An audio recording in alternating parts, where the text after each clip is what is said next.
সারা দেশে অনুষ্ঠিত হচ্ছে ত্রয়োদশ জাতীয় সংসদ নির্বাচন এবং নির্বাচন ঘিরে সারা দেশেই যান চলাচলের নিষেধাজ্ঞা রয়েছে। সেই চিত্র আমরা কক্সবাজারেও দেখতে পাচ্ছি। আমরা যে জায়গায় দাঁড়িয়ে আছি ঈদগাঁওয়ের প্রায় শেষ প্রান্তে, ঈদগাঁও উপজেলার প্রায় শেষ প্রান্তে। এখানে এই সড়কটি চট্টগ্রাম কক্সবাজার মহাসড়ক।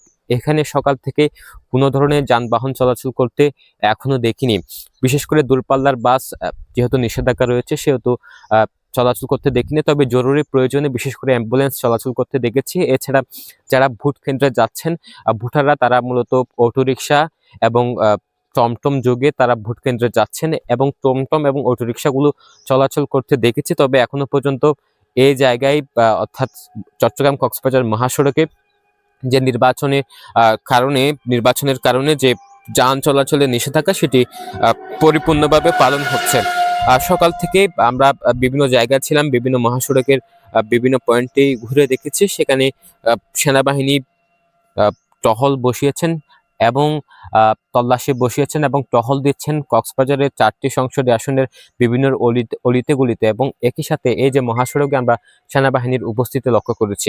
এবং যার কারণে এই যে নির্বাচনের সময়ে যান চলাচল নিষেধাজ্ঞা সেটি কক্সবাজারে পরিপূর্ণভাবে পালিত হচ্ছে, আমরা তেমনটি লক্ষ্য করেছি। তবে জরুরি প্রয়োজনে অ্যাম্বুলেন্স চলাচল করতে দেখেছি এবং একই সাথে নির্বাচনের কাজে যেসব যানবাহন প্রয়োজন সেগুলো চলাচল করতে দেখেছি।